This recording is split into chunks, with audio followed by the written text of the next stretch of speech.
Hi hello all எல்லோரும் எப்படி இருக்கீங்க? இன்றைக்கி வந்து பார்த்திங்கன்னா பைல் 1 பைல் 2 2 பைல்ஸ் வச்சுருக்கேன். உங்களுக்கு நம்பர் 1 2 சூஸ் பண்ண முடியல அப்படின்னா இந்த கலர்ஸ் வச்சு கூட நீங்கள் சூஸ் பண்ணிக்கோங்க. நம்பர் 1க்கு ஆரஞ்சு கலர், நம்பர் 2க்கு வந்து நான் க்ரீன் கலர் வச்சுருக்கேன். ஸோ நீங்கள் கலர்ஸ் வச்சு கூட சூஸ் பண்ணிக்கோங்க. இன்றைக்கி என்ன ரீடிங் அப்படின்னு பார்த்தீங்கன்னா கெரியர் ரிலேட்டடாக உங்கள் வேலை சம்மந்தப்பட்டது எப்படி இருக்க போகுது அப்படிங்கிறது தான் இன்றைக்கி ரீடிங்கில் பார்க்க போகிறோம். ஹோப் நீங்கள் வந்து கலர்ஸ் வச்சோ இல்லை நம்பர்ஸ் வச்சோ சூஸ் பண்ணியிருப்பீங்கன்னு நினைக்கிறேன். இப்போ பைல் 1 சூஸ் பண்ணவங்களுக்கான மெசேஜஸ் என்ன அப்படிங்கிறது பார்க்கலாம். Okay, file 1 okay file 1 choose பண்ணவங்க நிறையா வந்து அதாவது வந்து மேபி இது வந்து ஜாப்பாக இருக்கலாம், இல்லை வந்து பிஸ்னஸ் ரிலேட்டடாக யாராவது ஒரு தப்பான இதை ஃபாலோ பண்ணி போயிருக்கலாம். நீங்கள் நிறைய ஸ்லீப்னஸ் இந்த வேலையை நினச்சி நீங்கள் இழந்த விஷயங்களை நினச்சி ரொம்ப வந்து நிறையா தூக்கம் இல்லாமல் இருக்கலாம். டே அண்ட் நைட்டு அஜிஜோ இது பண்ணிட்டு மேபி எனக்கு இது என்ன தோணுது அப்படின்னா நீங்கள் பிஸ்னஸில் ஏதாவது தப்பான ஒரு இதாக இன்வெஸ்ட் பண்ணி அதில் ஏதாவது லாஸ் ஆகி அப்படி இருக்கலாம் இது பார்த்துட்டு இருக்கிறவங்க. இல்லை அப்படின்னா கெரியர் ஜாப் ரிலேட்டடாக அப்படின்னா நீங்கள் வந்து வேறு ஏதாவது ஒரு ஜாப் உங்களுக்கு செட் ஆகாத ஒரு ஜாப் பின்னாடி நீங்கள் அது கிடைக்கணும் அப்படின்னு மேபி சில பேர் யோசிச்சுட்டு இருக்கலாம்னு எனக்கு தோணுது. அதனால் உங்களுக்கு இந்த வேலையை நினைக்கும் போது சில பேர் ரொம்ப ப்ரெஷராக இருக்கீங்க. கெரியர் ஜாபில் இருக்கிறவங்க அந்த உங்களோட வேலை டென்ஷனை நினச்சி தூக்கம் இல்லாமல் இது வேணும், இந்த ஒர்க் வேணுமா, நமக்கு பேசாமல் ரிசைன் பண்ணிட்டு போயிடலாமா, ரொம்ப கடுப்பாக இருக்குது, அந்த மாதிரிலாம் நினச்சிட்டு இருக்கீங்களா? எனக்கு இருந்ததுன்னா கமெண்ட்டில் சொல்லுங்கள். ஸோ அந்த மாதிரிலாம் இருக்கீங்க அப்படின்னா உங்களுக்கு வந்து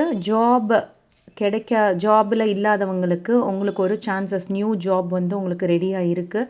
நீங்கள் ஒரு நியூ ஜாபை இது பண்ண போகிறீங்க. உங்களுக்கு லாஸ் நடந்திருந்தது அப்படின்னா பிஸ்னஸில் இருக்கிறீங்க அப்படின்னா உங்களுக்கு ஏதாவது ஒரு லாஸாக இருந்தது அப்படின்னா அதுவும் வந்து உங்களுக்கு படிப்படியாக சரியாக போகுது. அந்த ஸ்லீப்னஸ் நீங்கள் வேலையை நினச்சி நீங்கள் தூங்காமல் இருந்த நாட்கள் வந்து உங்களுக்கு வரும் ஃப்யூச்சரில் வந்து குறைய போகுது.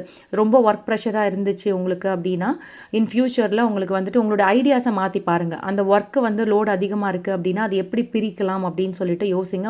அதுக்கான ஐடியாஸ் உங்களுக்கு நிறையா கிடைக்க ஆரம்பிக்கும். அதே மாதிரி இப்போ ஒரு நியூ இன்வெஸ்ட்மெண்ட்குள்ளே போகிறீங்க, புது பிஸ்னஸ் பண்ணணும்னு நினைக்கிறவங்க தைரியமாக வந்து நீங்கள் ஸ்டார்ட் பண்ணலாம். புது பிஸ்னஸோ இல்லை புது ஜாப். இப்போ நீங்கள் ஆல்ரெடி ஒரு ஜாபை தேடி அது உங்களுக்கு கிடைக்கல அப்படின்னா அந்த விட்டுட்டு வேறு தேடுங்க. ஆக்சுவலாக இதை பார்க்குறவங்க உங்களுக்கு சம்மந்தம் இல்லாமல் இதில் வந்து ஃப்யூச்சர் இருக்கும்னு நினச்சி ஒரு வேலையை தேடிட்டு இருக்கீங்க. பட் அது உண்மை கிடையாது. ஸோ அப்படி யாராவது மனசுக்குள்ளே இருக்கிற அந்த ஜாபு தான் போவேன் அப்படின்னு இருந்தீங்கன்னா கொஞ்சம் மாற்றுங்க. ஒரு நியூ ஆப்பர்ச்சுனிட்டிஸ் உங்களுக்கு வரப்போகுது. எந்த வேலையானாலும் அதை அக்செப்ட் பண்ணிக்கோங்க. அது மூலியமாக உங்களுக்கு நிறையா சக்ஸஸ் கிடைக்க போகுது அப்படிங்கிறது தான். இன்வெஸ்ட்மெண்ட்டில் பண்ணணும்னு நினைக்கிறீங்க ஃபினான்ஷியலாக அப்படின்னா தாராளமாக இப்போ பண்ணுங்கள். ஒரு ரிஸ்க் எடுத்து பாருங்கள். கண்டிப்பாக உங்களுக்கான சக்ஸஸ் இருக்குது. இன்க்ரிமெண்ட் வெயிட் பண்ணிகிட்டு இருக்கீங்க, இன்க்ரிமெண்ட்டுக்கு வெயிட் பண்ணுறவங்களுக்கு இன்க்ரிமெண்ட் கிடைக்கிறதுக்கு சான்சஸ் இருக்குது. நியூ ஜாபும் கிடைக்கிறதுக்கு வாய்ப்பு இருக்குது. ஸோ இதுதான் பைல் 1 சூஸ் பண்ணவங்களுக்கான மெசேஜ். இது பைல் 2 இல்லை இந்த கலர் வச்சு சூஸ் பண்ணியிருப்பீங்க. ஸோ உங்களுக்கான மெசேஜஸ் என்ன அப்படிங்கிறத பார்க்கலாம் இங்கே. ஓகே, பைல் 2 சூஸ் பண்ணியிருந்தீங்க அப்படின்னா மேபி பைல் 2 சூஸ் பண்ணவங்க கவர்மெண்ட் ஜாப் ரிலேட்டடாக கேட்டிருக்கலான்னு நினைக்கிறேன். ஸோ கவர்மெண்ட் ஜாப் ரிலேட்டடாக கிடைக்குமா அப்படின்னு நினைக்கிறீங்கன்னா உங்களுக்கு கண்டிப்பாக கிடைக்க வாய்ப்பு இருக்குது. ஸோ வந்து இப்போது பைல் 2 சூஸ் பண்ணவங்க எனக்கு தெரிஞ்சு சில விஷயங்கள் வந்து நீங்களாக வந்து பிரச்சனையே இல்லாத விஷயங்களை பிரச்சனை இருக்கிற மாதிரி நினச்சிட்டு இருக்கீங்க அப்படின்னு நினைக்கிறேன். நீங்களாக தான் உங்களை சுற்றி எனக்கு ஆஃபீஸில் ப்ரெஷர் இருக்குது, என்னை யாருக்குமே பிடிக்கல, இந்த ஒர்க்லேருந்து என்னை தூக்கிடுவாங்கன்னு நினைக்கிறேன்.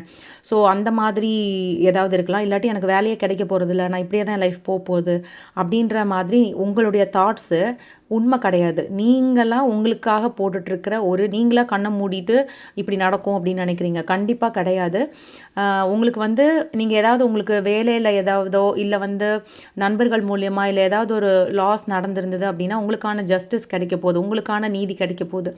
வேலையில் மேபி எனக்கு எப்படி தோணுது அப்படின்னா இது பைல் 2 சூஸ் பண்ணவங்களுக்கு வந்து ஒரு சிலருக்கு தான் இது இருக்கும், எல்லாருக்கும் எல்லா ரீடிங்கும் கிடையாது. ஸோ வந்து மேபி ஏதாவது ஒரு விஷயத்தில் நீங்கள் செய்யாத தப்புக்கு திட்டு வாங்கியிருக்கலாம், இல்லை நீங்கள் செய்கிற ஒர்க்கு அவங்களோட முதலாளிங்களுக்கு இல்லை அந்த மாதிரி போய் செய்யாமல் இருக்கலாம். இல்லை நீங்கள் ஃபேமிலியில் எடுத்துக்கிட்டிங்கன்னா நீங்கள் வேலை இல்லாமல் இருக்கீங்க அப்படின்னா நீங்கள் எஃபோர்ட் போட்டுட்ருக்கீங்க, பட் அது புரியாமல் உங்களை வந்து சுற்றி இருக்கிறவங்க வந்து தப்பாக பேசலாம். ஸோ அந்த மாதிரிலாம் இருக்கீங்க அப்படின்னா கவலையை விடுங்க. உங்களுக்கான ஜஸ்டிஸ் கிடைக்கிற நேரம் வந்தாச்சு. ஸோ வேலையில் உங்களை புரிஞ்சுப்பாங்க. இந்த எல்லா ஒர்க்ஸும் சில பேர் வந்து உங்கள் வேலைகளை வந்து அவங்க செஞ்சதா காமிச்சு நல்ல பேர் வாங்கிட்டு போயிருப்பாங்க. ஸோ அந்த மாதிரிலாம் இருக்கிறது இனி அவங்களுக்கு தெரிய வரும். உங்களுடைய மேலே இருக்கிற அதிகாரிங்களுக்கு நீங்கள் தான் அந்த ஒர்க்ஸ் பண்ணீங்கன்னு தெரிய வரும். தப்பாக புரிஞ்சுக்கிட்டவங்கள உங்களை சரியாக புரிஞ்சுப்பாங்க. அதே மாதிரி நீங்கள் நினைக்கிற விஷயம் உண்மை கிடையாது.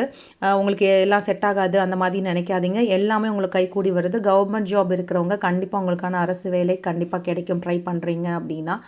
அதே மாதிரி உங்களுக்கான வேலை வாய்ப்புகள் எல்லாமே இனிமேல் வந்து இவ்வளோ நாளாக உங்களுக்கு ஒரு எந்த ஒரு மூமெண்ட்டும் இல்லாமல் ஸ்லோவாக நடந்துகிட்ருக்கு. ஒரு வேலைகள் நீங்கள் எதிர்பார்த்த விஷயங்கள் பிஸ்னஸ் ஆகட்டும் டல்லாக போயிட்டுருக்கு அப்படின்ற மாதிரி இருந்தாலும் இனிமேல் வந்து அது எல்லாமே வந்து உங்களுக்கு வெற்றி தான். ரொம்ப ஸ்பீடப் ஆக போகிறதையும் நீங்கள் ஃபீல் பண்ணுவீங்க. ஸோ இதுதான் பைல் 2 சூஸ் பண்ணவங்களுக்கான மெசேஜ். ஹோப் இந்த மெசேஜஸ் உங்களுக்கு எத்தனை பேருக்கு ரெசனேட் ஆச்சு அப்படின்னு சொல்லி எனக்கு சொல்லுங்கள். ரெசனேட் ஆச்சுன்னா எனக்கு கீழே கமெண்ட் பண்ணுங்கள். இந்த வீடியோ உங்களுக்கு பிடிச்சிருந்ததுன்னா லைக் பண்ணி ஷேர் பண்ணி சப்ஸ்கிரைப் பண்ணிக்கோங்க. Thank you so much. வாழ்க வளமுடன்.